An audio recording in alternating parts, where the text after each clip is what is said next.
Story 1, Part 1 of Sea Stories. Story 1, Part 1. Narrative of the Mutiny of the Bounty.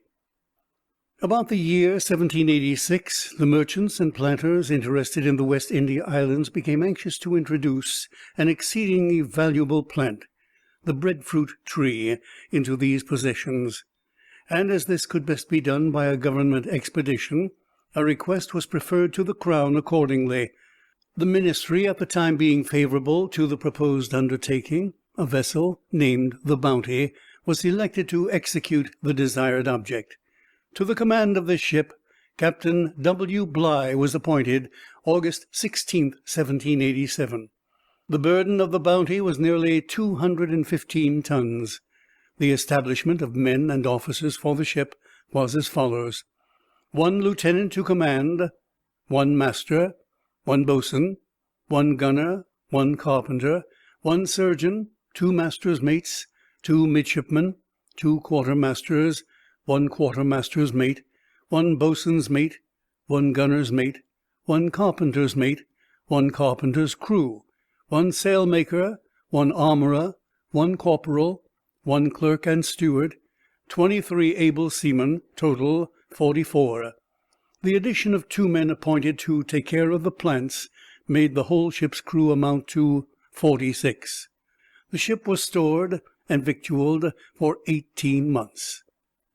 Thus prepared, the Bounty set sail on the 23rd of December, and what ensued will be best told in the language of Captain Bligh. Monday, 27th of April, 1789. The wind being northerly in the evening, we steered to the westward to pass to the south of Tofua. I gave directions for this course to be continued during the night. The master had the first watch, the gunner the middle watch, and Mr. Christian the morning watch. Tuesday, the 28th, just before sun-rising, while I was yet asleep, Mr. Christian, with the master-at-arms, gunner's mate, and Thomas Burkett, a seaman, came into my cabin, and seizing me, tied my hands with a cord behind my back, threatening me with instant death if I spoke or made the least noise. I, however, called as loud as I could, in hopes of assistance, but they had already secured the officers who were not of their party by placing sentinels at their doors. There were 3 men at my cabin door, besides the 4 within. Christian had only a cutlass in his hand, the others had muskets and bayonets. I was pulled out of bed and forced on deck in my shirt, suffering great pain from the tightness with which they had tied my hands. I demanded the reason of such violence, but received no other answer than abuse for not holding my tongue. The master, the gunner, the surgeon, Mr. Elphinstone, master's mate, and Nelson were kept confined below, and the fore hatchway was guarded by sentinels. The boatswain and carpenter, and also the clerk, Mr. Samuel, were allowed to come upon deck. The boatswain was ordered to hoist the launch out, with a threat, if he did not do it instantly, to take care of himself. When the boat was out, Mr. Hayward and Mr. Hallett, 2 of the midshipmen, and Mr. Samuel were ordered into it. I demanded what their intention was in giving this order, and endeavored to persuade the people near me not to persist in such acts of violence, but it was to no effect. Christian changed the cutlass which he had in his hand for a bayonet that was brought to him, and holding me with a strong grip by the cord that tied my hands, he, with many oaths, threatened to kill me immediately if I would not be quiet. The villains round me had their pieces cocked and bayonets fixed. Particular people were called on to go into the boat, and were hurried over the side, whence I concluded that with these people I was to be set adrift. I therefore made another effort to bring about a change, but with no other effect than to be threatened with having my brains blown out. The boatswain and seamen who were to go in the boat were allowed to collect twine, canvas, lines, sails, cordage, an 28-gallon cask of water, and Mr. Samuel got 150 pounds of bread, with a small quantity of rum and wine, also a quadrant and compass. But he was forbidden on pain of death to touch either map, ephemeris book of astronomical observations, sextant, timekeeper, or any of my surveys or drawings. The officers were next called upon deck, and forced over the side into the boat, while I was kept apart from every one abaft the mizzenmast. Isaac Martin, one of the guard over me, I saw had an inclination to assist me, and as he fed me with shaddock, my lips being quite parched, we explained our wishes to each other by our looks. But this being observed, Martin was removed from me. He then attempted to leave the ship, for which purpose he got into the boat, but with many threats they obliged him to return. The armourer, Joseph Coleman, and 2 of the carpenters, M'Intosh and Norman, were also kept contrary to their inclination, and they begged of me, after I was astern in the boat, to remember that they declared that they had no hand in the transaction. Michael Byrne, I am told, likewise wanted to leave the ship. It appeared to me that Christian was some time in doubt whether he should keep the carpenter or his mates. At length he determined on the latter, and the carpenter was ordered into the boat. He was permitted, but not without some opposition, to take his tool chest. The officers and men being in the boat, they only waited for me, of which the master-at-arms informed Christian, who then said, "Come, Captain Bligh, your officers and men are now in the boat, and you must go with them. If you attempt to make the least resistance, you will instantly be put to death." And without further ceremony, with a tribe of armed ruffians about me, I was forced over the side, where they untied my hands. Being in the boat, we were veered astern by a rope. A few pieces of pork were thrown to us, and some clothes, also 4 cutlasses, and it was then that the armourer and carpenters called out to me to remember that they had no hand in the transaction. After having undergone a great deal of ridicule, and having been kept some time to make sport for these unfeeling wretches, we were at length cast adrift in the open ocean. I had 18 persons with me in the boat. There remained on board the Bounty 25 hands, the most able men of the ship's company. Having little or no wind, we rowed pretty fast towards Tofoa, which bore northeast about 10 leagues from us. While the ship was in sight, she steered to the west-northwest, but I considered this only as a feint, for when we were sent away, huzza for Otaheite was frequently heard among the mutineers. It will very naturally be asked, what could be the reason for such a revolt? In answer to which I can only conjecture that the mutineers had flattered themselves with the hopes of a more happy life among the Otaheitans than they could possibly enjoy in England. And this, joined to some female connections, most probably occasioned the whole transaction. The women at Otaheite are handsome, mild and cheerful in their manners and conversation, possessed of great sensibility, and have sufficient delicacy to make them admired and beloved. The chiefs were so much attached to our people that they rather encouraged their stay among them than otherwise, and even made them promises of large possessions. Under these and many other attendant circumstances equally desirable, it is now perhaps not so much to be wondered at, though scarcely possible to have been foreseen, that a set of sailors, most of them void of connections, should be led away, especially when, in addition to such powerful inducements, they imagined it in their power to fix themselves in the midst of plenty, on one of the finest islands in the world, where they need not labour, and where the allurements of dissipation are beyond anything that can be conceived. Fate of the Castaways. My first determination was to seek a supply of breadfruit and water at Tofoa, and afterwards to sail for Tongataboo, and there risk a solicitation to Pulaho the king to equip our boat, and grant us a supply of water and provisions, so as to enable us to reach the East Indies. The quantity of provisions I found in the boat was 150 pounds of bread, 16 pieces of pork, each piece weighing 2 pounds, 6 quarts of rum, 6 bottles of wine, with 28 gallons of water, and 4 empty barricos. We got to Tofoa when it was dark, but found the shore so steep and rocky that we could not land. We were obliged, therefore, to remain all night in the boat, keeping it on the lee side of the island with 2 oars. Next day, Wednesday, April 29th, we found a cove where we landed. I observed the latitude of this cove to be 19 degrees 41 minutes south. This is the northwest part of Tofoa, the northwesternmost of the Friendly Islands. As I was resolved to spare the small stock of provisions we had in the boat, we endeavored to procure something towards our support on the island itself.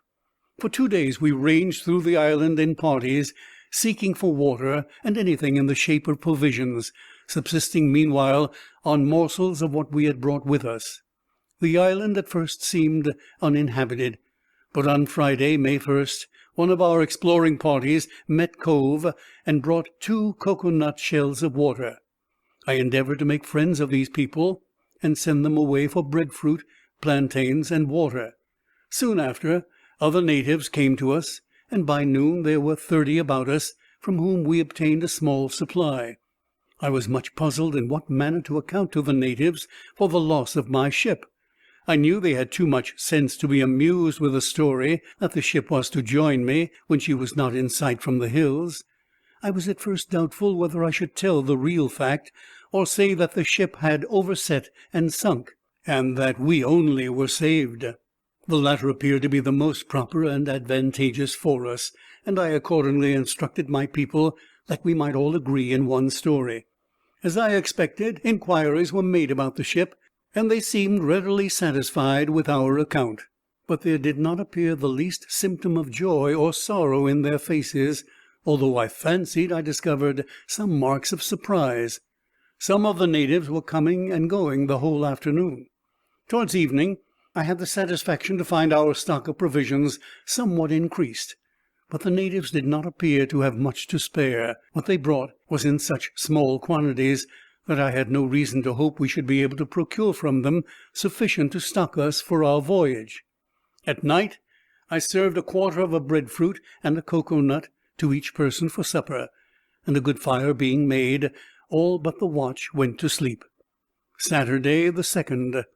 As there was no certainty of our being supplied with water by the natives, I sent a party among the gullies in the mountains with empty shells to see what could be found. In their absence, the natives came about us, as I expected, and in greater numbers. 2 canoes also came in from round the north side of the island. In one of them was an elderly chief called Macaacavau.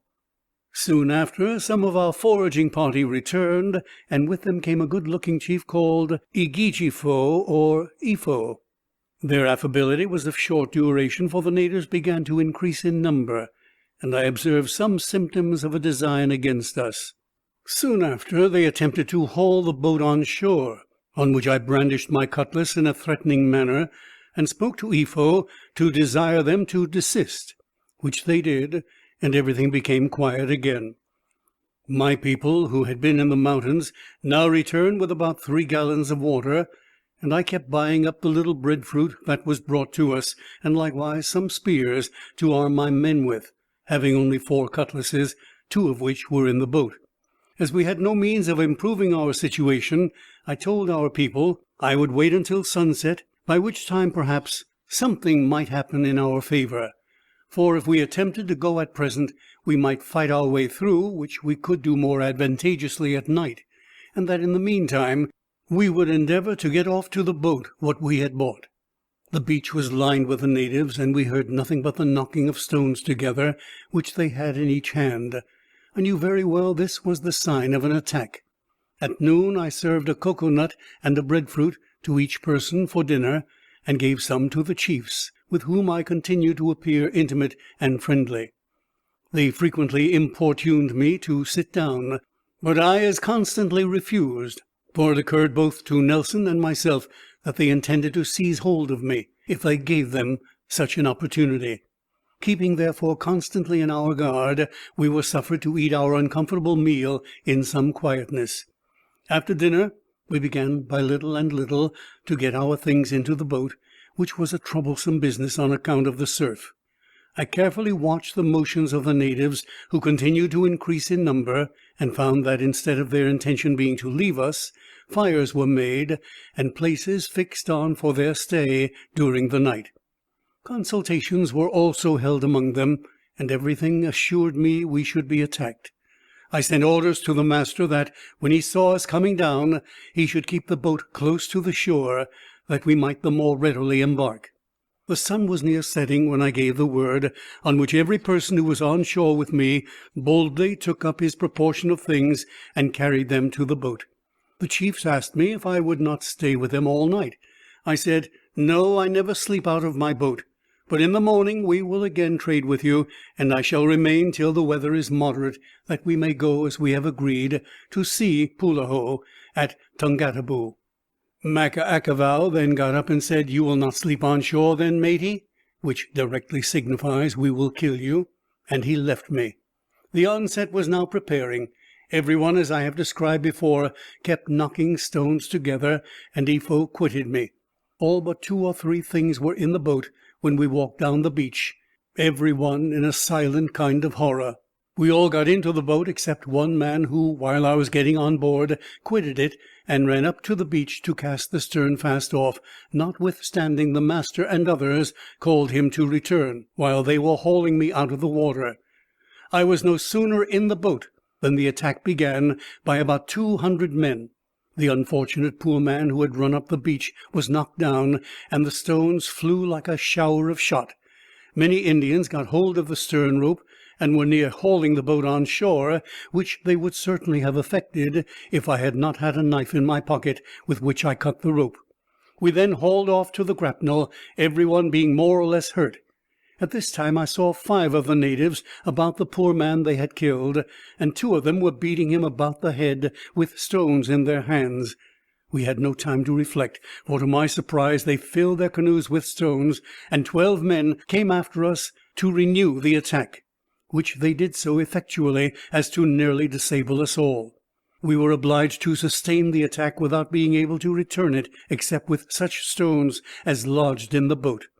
I adopted the expedient of throwing overboard some clothes, which, as I expected, they stopped to pick up, and as it was by this time almost dark, they gave over the attack and returned towards shore, leaving us to reflect on our unhappy situation. The poor man killed by the natives was John Norton.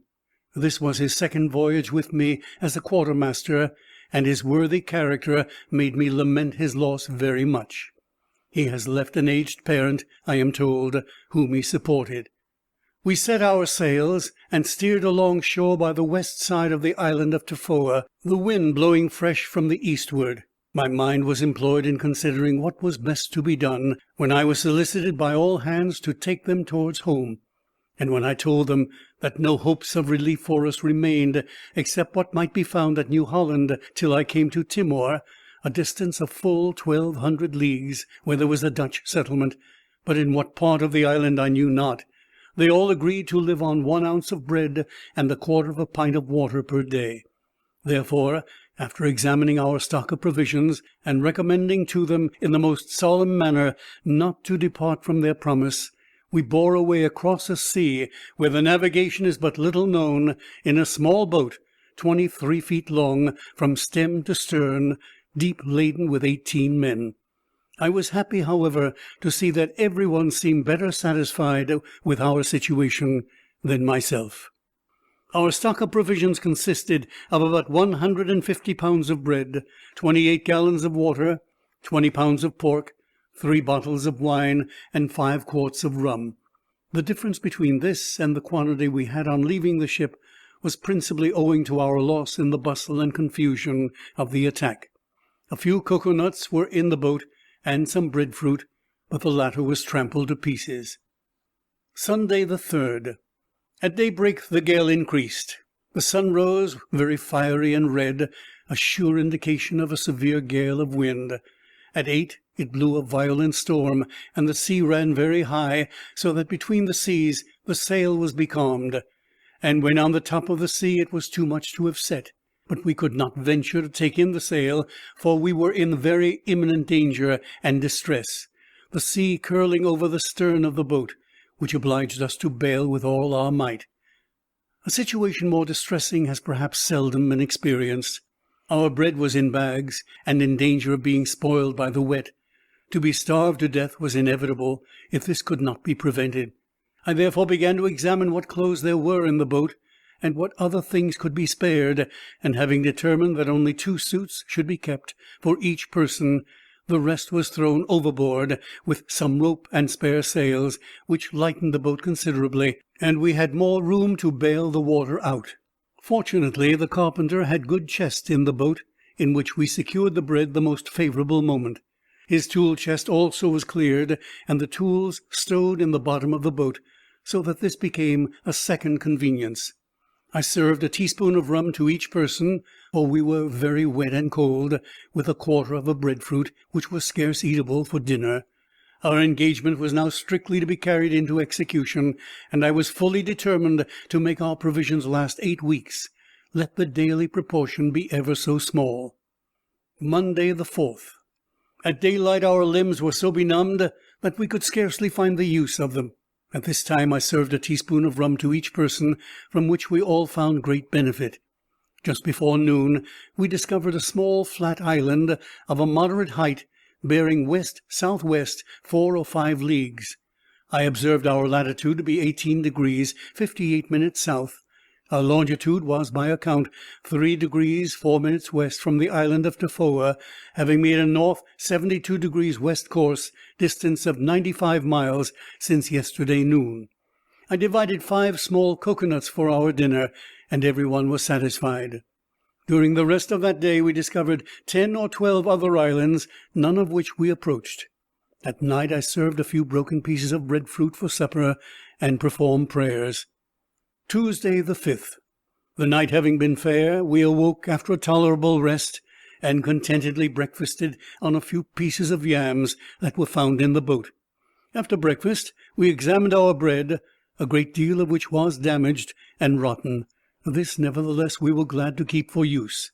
We passed 2 islands in the course of the day. For dinner I served some of the damaged bread and a quarter of a pint of water. Wednesday the 6th. We still kept our course in the direction of the north of New Holland, passing numerous islands of various sizes, at none of which I ventured to land. Our allowance for the day was a quarter of a pint of cocoa-nut milk, and the meat, which did not exceed 2 ounces to each person. It was received very contentedly, but we suffered great drought. To our great joy we hooked a fish, but we were miserably disappointed by its being lost in trying to get it into the boat. As our lodgings were very miserable and confined for want of room, I endeavored to remedy the latter defect by putting ourselves at watch and watch, so that one half always sat up while the other lay down on the boat's bottom or upon a chest, with nothing to cover us but the heavens. Our limbs were dreadfully cramped, for we could not stretch them out, and the nights were so cold and we so constantly wet that after a few hours' sleep we could scarcely move. Thursday the 7th. Being very wet and cold, I served a spoonful of rum and a morsel of bread for breakfast. We still kept sailing among the islands, from one of which 2 large canoes put out in chase of us, but we left them behind. Whether these canoes had any hostile intention against us must remain a doubt. Perhaps we might have benefited by an intercourse with them, but in our defenseless situation to have made the experiment would have been risking too much. I imagine these to be the islands called Fiji, as their extent, direction, and distance from the Friendly Islands answer to the description given of them by those islanders. Heavy rain came on at 4 o'clock, when every person did their utmost to catch some water, and we increased our stock to 34 gallons, besides quenching our thirst for the first time since we had been at sea. But an attendant consequence made us pass the night very miserably. For, being extremely wet and having no dry things to shift or cover us, we experienced cold shiverings scarcely to be conceived. Most fortunately for us, the forenoon, Friday the 8th, turned out fair, and we stripped and dried our clothes. The allowance I issued today was 1 ounce and a half of pork, a teaspoon of rum, half a pint of cocoa-nut milk, and 1 ounce of bread. The rum, though so small in quantity, was of the greatest service. A fishing line was generally towing from the stern of the boat, but though we saw great numbers of fish, we could never catch one. In the afternoon we cleaned out the boat, and it employed us till sunset to get everything dry and in order. Hitherto I had issued the allowance by guess, but I now made a pair of scales with 2 cocoa-nut shells, and having accidentally some pistol balls in the boat, 25 of which weighed 1 pound or 16 ounces, I adopted one as the proportion of weight that each person should receive of bread at the times I served it. I also amused all hands with describing the situation of New Guinea and New Holland, and gave them every information in my power, that in case any accident happened to me, those who survived might have some idea of what they were about, and be able to find their way to Timor, which at present they knew nothing of more than the name, and some not even that. At night I served 1/4 of a pint of water and half an ounce of bread for supper. Saturday, the 9th. About 9 in the evening the clouds began to gather, and we had a prodigious fall of rain, with severe thunder and lightning. By midnight we caught about 20 gallons of water. Being miserably wet and cold, I served to the people a teaspoon of rum each, to enable them to bear with their distressed situation. The weather continued extremely bad, and the wind increased. We spent a very miserable night, without sleep, except such as could be got in the midst of rain. The day brought no relief but its light. The sea broke over us so much that 2 men were constantly bailing, and we had no choice how to steer, being obliged to keep before the waves for fear of the boat filling. The allowance now regularly served to each person was 1/25 of a pound of bread and 1/4 of a pint of water, at 8 in the morning, at noon, and at sunset. Today I gave about half an ounce of pork for dinner, which, though any moderate person would have considered only as a mouthful, was divided into 3 or 4. All Sunday, Monday, Tuesday, Wednesday, Thursday, and Friday the wet weather continued, with heavy seas and squalls. As there was no prospect of getting our clothes dried, my plan was to make every one strip and wring them through the salt water, by which means they received a warmth that, while wet with rain, they could not have. We were constantly shipping seas and bailing, and were very wet and cold during the night. The sight of the islands, which we were always passing, served only to increase the misery of our situation.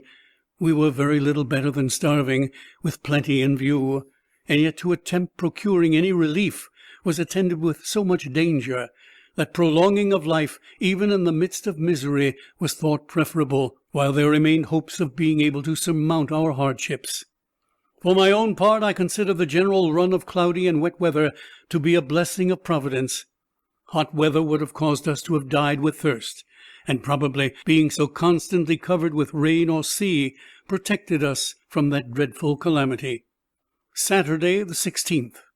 The sun, breaking out through the clouds, gave us hopes of drying our wet clothes, but the sunshine was of short duration. We had strong breezes at southeast by south, and dark, gloomy weather, with storms of thunder, lightning, and rain. The night was truly horrible, and not a star to be seen, so that our steerage was uncertain. Sunday, the 17th. At dawn of day I found every person complaining, and some of them solicited extra allowance, which I positively refused. Our situation was miserable, always wet, and suffering extreme cold during the night, without the least shelter from the weather. Being constantly obliged to bail to keep the boat from filling was perhaps not to be reckoned an evil, as it gave us exercise. The little rum we had was of great service. When our nights were particularly distressing, I generally served a teaspoonful or 2 to each person, and it was always joyful tidings when they heard of my intentions. The night was dark and dismal, the sea constantly breaking over us, and nothing but the wind and waves to direct our steerage. It was my intention, if possible, to make to New Holland, to the southward of Endeavour Straits, being sensible that it was necessary to preserve such a situation as would make a southerly wind a fair one, that we might range along the reefs till an opening should be found into smooth water, and we the sooner be able to pick up some refreshments. Monday and Tuesday were terrible days, heavy rain with lightning. We were always bailing. On Wednesday the 20th, at dawn of day, some of my people seemed half dead. Our appearance was horrible, and I could look no way but I caught the eye of someone in distress. Extreme hunger was now too evident, but no one suffered from thirst, nor had we much inclination to drink, that desire perhaps being satisfied through the skin. The little sleep we got was in the midst of water, and we constantly awoke with severe cramps and pains in our bones. Thursday, Friday, and Saturday we were in the same distressed condition, and I began to fear that such another night or two would put an end to us.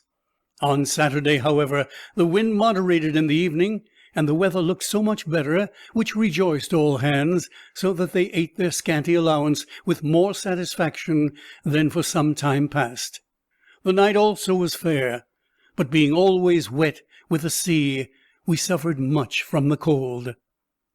End of Story 1, Part 1.